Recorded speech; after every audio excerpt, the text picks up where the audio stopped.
Hello, it's Philip Taylor speaking from Richmond Green Chambers in London. Today I'm looking at a book which has come to us from Oxford University Press, and it's about the internet. And I think it's an important book because we do need to start building up a library of books concerning the effect of the internet globally and what is going on at the moment, because the book itself, in the title, gives you an indication. It's an edited book, so it's got a lot of contributions. This is the global standard setting in internet governance. Now, the title is not the easiest to follow in one sense, because what on earth does that mean? Well, you can get a fairly good idea because the title I've given our book review is Lifting the Lid on Internet Standard Setting. And that's actually what you're getting, because at the moment, the problem with the internet, which many people comment on, is it's global, yes. Where do we get the standards and how do we deal with some of the issues arising from the use of the internet? Now, as I say, it's an exciting book. Let's have a look at it first of all. It's been written by a number of people as editors. Alison Harcourt, George Christou and Seamus Simpson are the editors. That's the front of the book. There's the spine. It's only a small book. There's the blurb on the back. I've borrowed a bit of the blurb for this review. In the inside cover, you've got other books in this series. Not very many. For instance, you've got Negotiating Internet Governance by Contract, Solving the Internet Jurisdiction Puzzle. You see, very few at the moment, but as I say, it's growing. It has to. The index at the back, it's under 300 pages, this book. The index is by page numbering. It's a relatively sparse index, not very much at the moment. Then you've got references, in other words, the bibliography at the back, mainly books, but you've got some journals referred to as well, quite a substantial amount of references as well, by alphabetic order.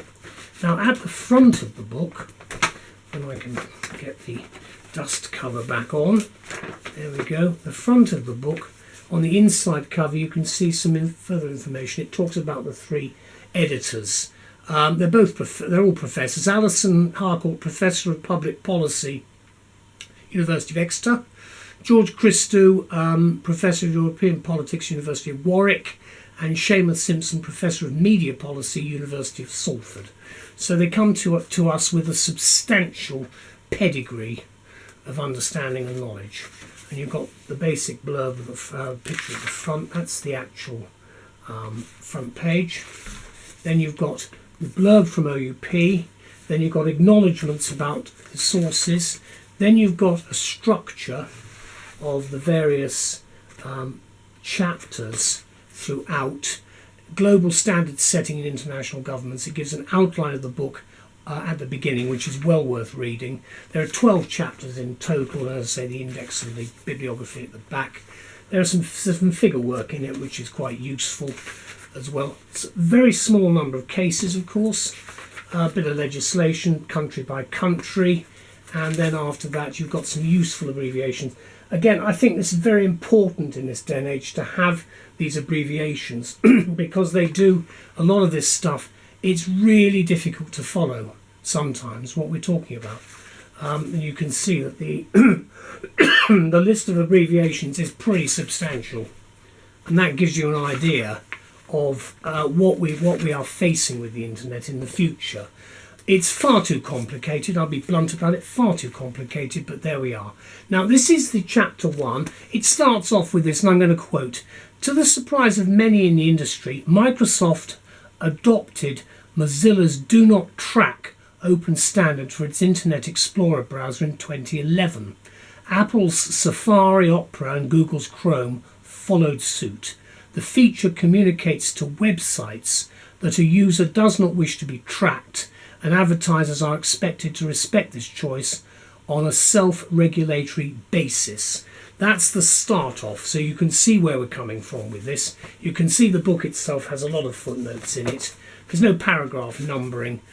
There's a nice conclusion at the end of chapters as well, which is helpful. The Do Not Track standard, which I referred to, chapter 7, and you can see the point, because we're talking here about a lot of things. We're talking about invasions of privacy.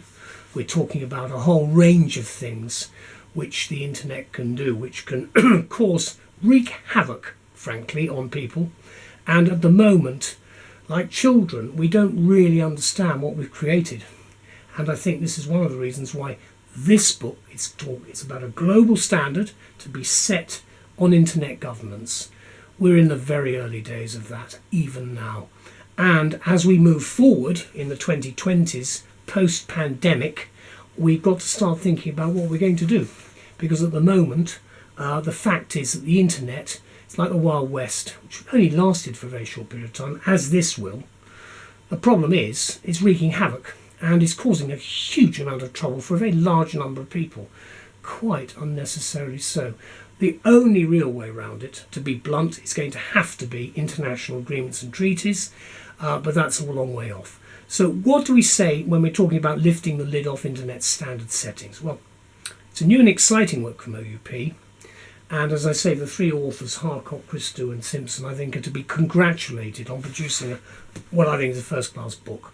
They address, and this is the quote from them because I'm taking it from the book itself, representation of the public interest in internet standard developing organisations, that's SDOs.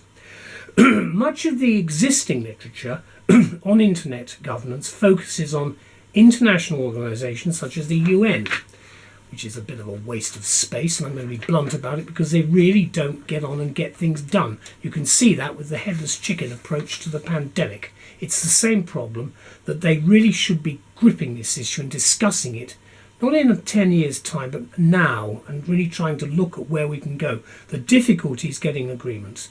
We've also got other organisations, the Internet Governance Forum, the IGF, and the Internet Corporation for Assigned Names and Numbers, ICANN, who are also involved. Again, it's too little too late. The internet is like basically giving a very substantial, sophisticated machine to a child or a baby, because at the moment the problem is that it is just not being properly looked at in terms of what is called internet governance. So what we get here from the editors is they explain how the literature governing and covering standard developing organisations has to date focused on organisational aspects.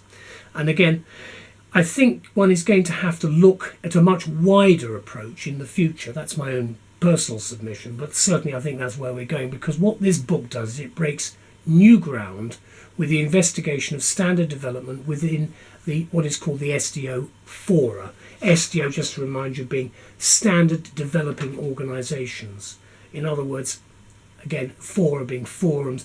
The whole purpose, I would say forums, the whole purpose being that we are still in very early developmental stages with a lot of this, because case studies that we do have centre on standards relating to privacy and security, to mobile communications, IP rights and to copyright.